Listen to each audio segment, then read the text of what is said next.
Umaga sa bukid kasama sina Bunny at Pasaya. Sinasabi ng gintong araw, kumusta sa lahat? Day! Ay! Umaawit ang mga ibon, nagsisimula ang araw-aya. Bagong araw sa bukid, magkahawak kamay ha. Sumisilip ang araw na may banayad na liwanag. Hatcha, hatcha, dahan-dahang gumigising si Bunny, tahimik at payapa. Hatcha, hatcha, gising na mga bulaklak, malambing at matamis tuwik. Ha, ha, ha.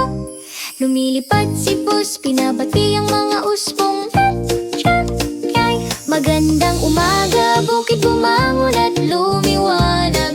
Julie down, ang bawat dahon ay nakakaramdam ng init at saya. Tumatalon si Bunny at mataas ang lipad ni Busala. Puno ng mahika ang langit sa umaga. Hinahaplos ni Bunny ang lupa ng maingat. Hat, hat, tinanong ni Bus, handa na ba itong tumubo? Ha, dahan-dahang ibuhos ang tubig at umiinom ang mga ugat. At nagsisimulang lumaki. Ah, hay, hay. Patak at haplos, pag-aalaga na may pagmamahal.